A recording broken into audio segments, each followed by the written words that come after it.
Assalamualaikum warahmatullahi wabarakatuh. Apa kabar semuanya? Nah, pada kali ini kita masih mempelajari tentang hukum dasar kimia, yakni tentang hukum kekekalan massa. Nah, pada pertengahan abad ke-17, pada awalnya para ahli kimia mengamati adanya perubahan massa yang terjadi dalam reaksi kimia berupa pembakaran. Nah, para ahli kimia masih menduga bahwa sebagian massa zat ada yang hilang setelah terjadinya reaksi kimia. Johann Joachim Becker dan George Ernest Stahl itu mengamati bahwa jenis materi yang dapat terbakar bermacam-macam. Oleh karena sama-sama dapat terbakar, maka harus terdapat suatu prinsip umum yang berlaku untuk materi-materi tersebut. Nah, mereka menyimpulkan bahwa benda-benda melepaskan suatu zat yang disebut phlogiston ketika terbakar. Dan inilah muncul teori phlogiston.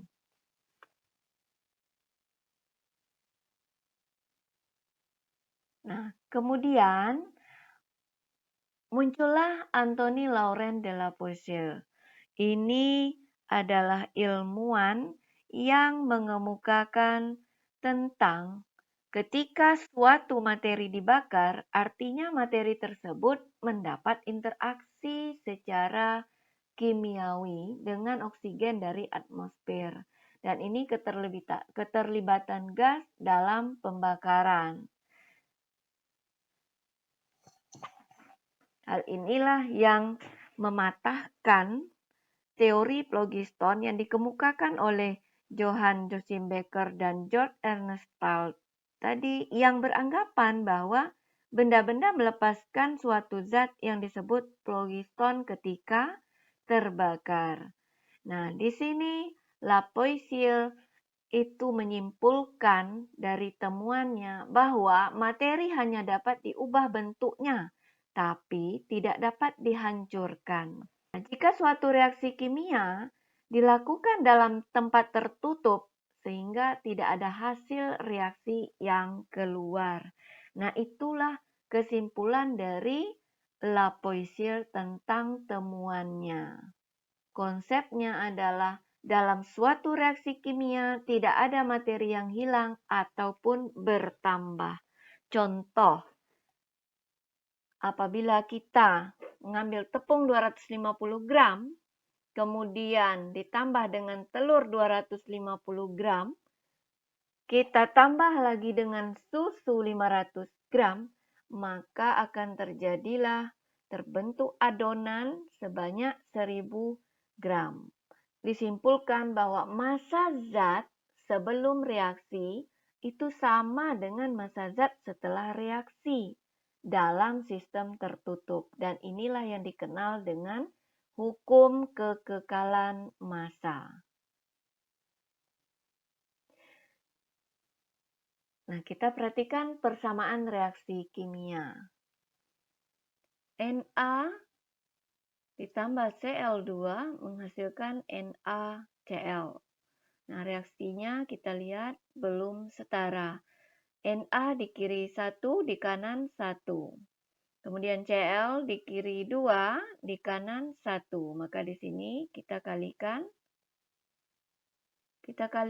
2.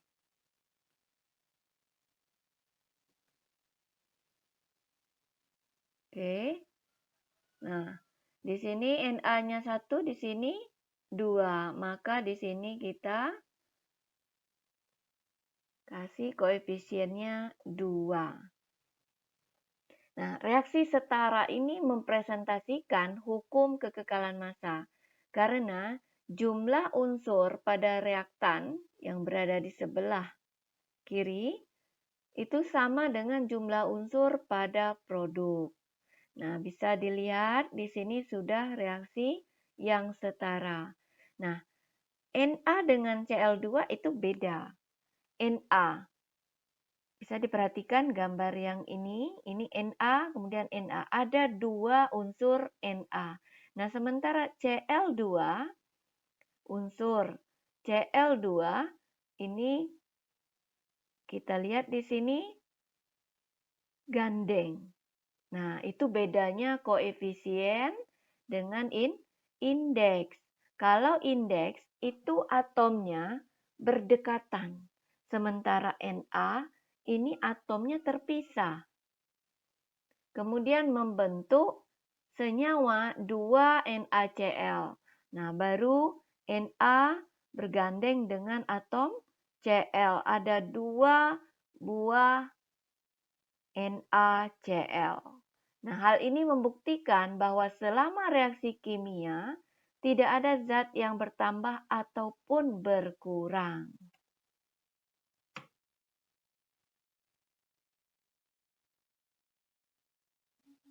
Nah, perhatikan lagi persamaan reaksi kimia. Jika diketahui atom Na itu sebesar 30 gram, kemudian Cl2 sebanyak 22 gram. Berapakah senyawa NaCl yang terbentuk?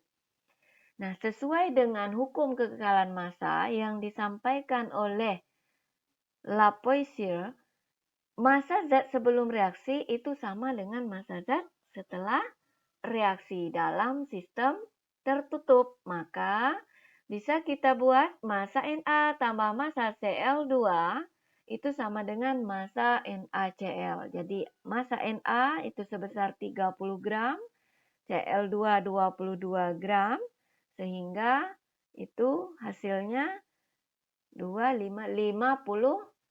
gram. Nah, kesimpulan, kita buat kesimpulannya dulu.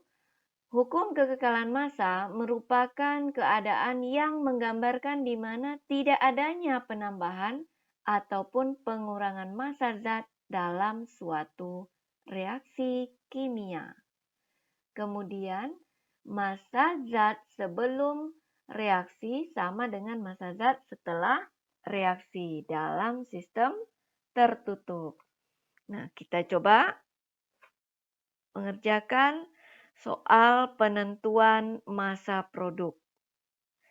Sebanyak 7 gram gas nitrogen bereaksi sempurna dengan 16 gram gas oksigen membentuk gas nitrogen dioksida. Tentukan persamaan reaksi kimia setara. Kemudian B, massa gas nitrogen dioksida yang dihasilkan. Yang pertama dulu kita kerjakan itu untuk soal A.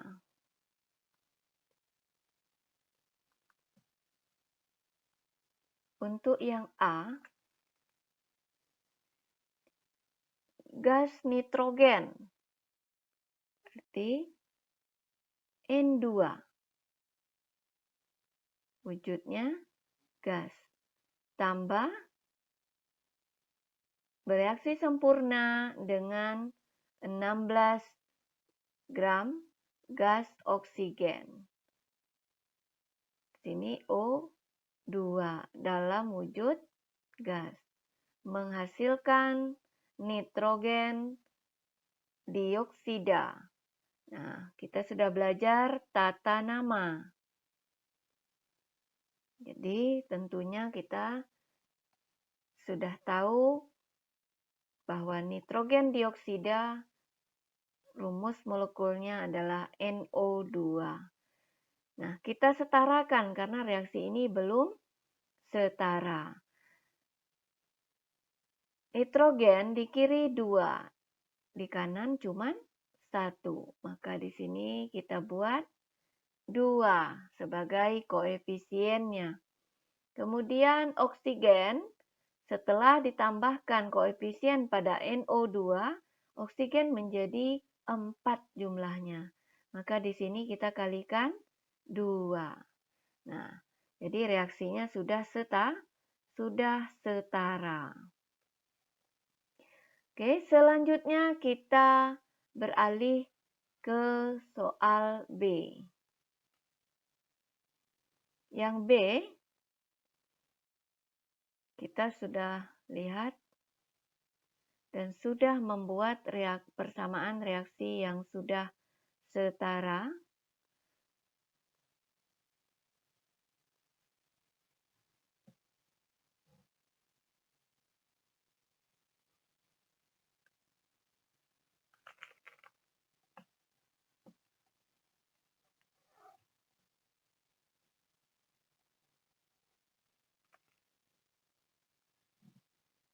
Dua NO2. Nah, di sini kita bisa mengerjakan soal ini sesuai dengan hukum kekekalan massa. Bahwa di sini ada gas nitrogen dioksida yang dihasilkan.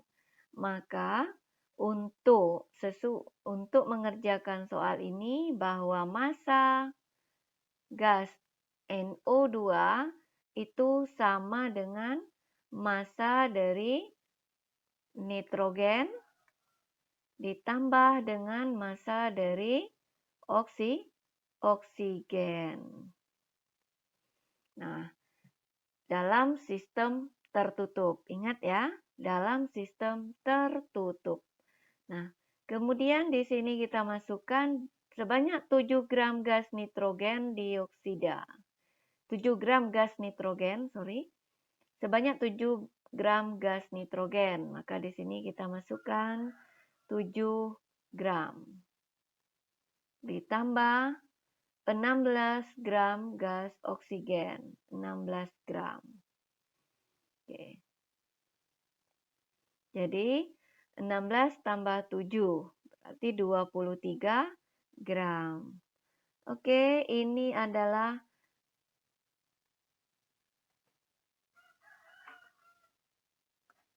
massa gas nitrogen dioksida yang dihasilkan dari reaksi 7 gram gas nitrogen dengan 16 gram gas oksigen. Kita lanjutkan soal berikutnya. Perhatikan reaksi berikut. Magnesium tambah bromin itu menghasilkan magnesium bromida.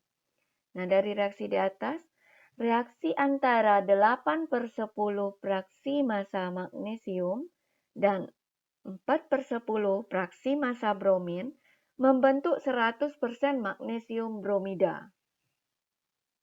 Tentukan besar fraksi massa magnesium sisa atau tidak bereaksi.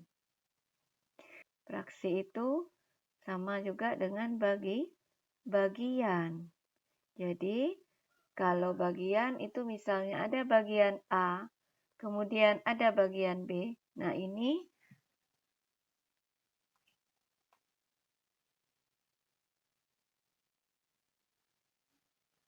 adalah 100%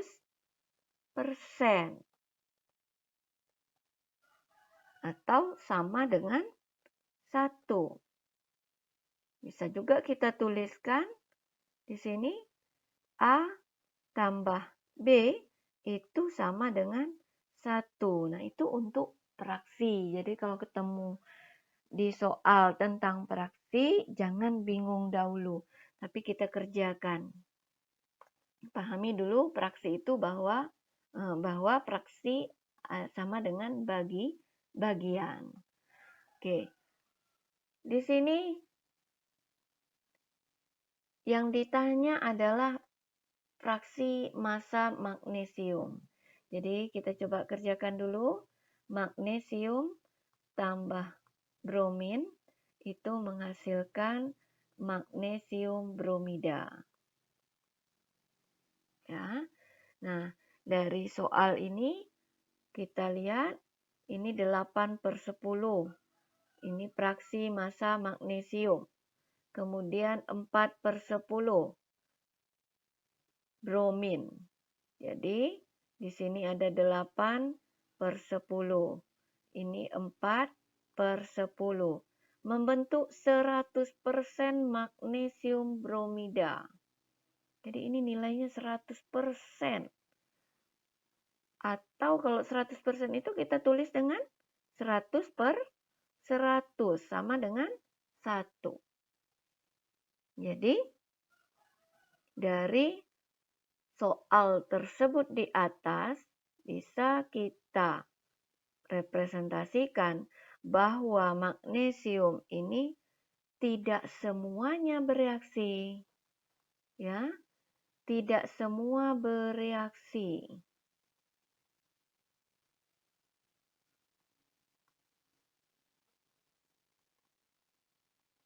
Nah, sementara bromin ini habis bereaksi.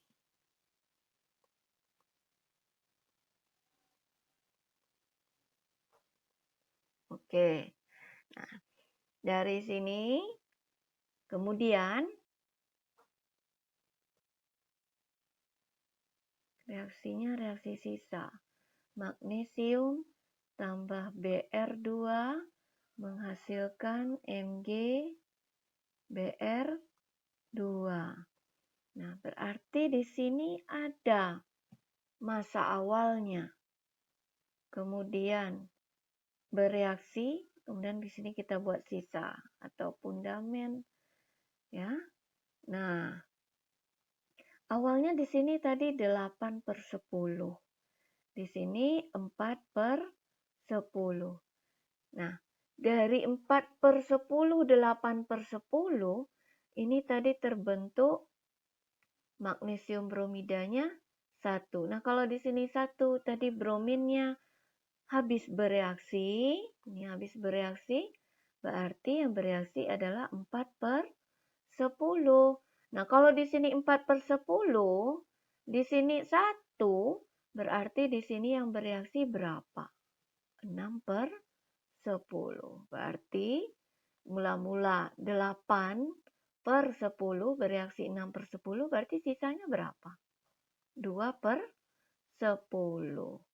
Oke, berarti bisa kita simpulkan sehingga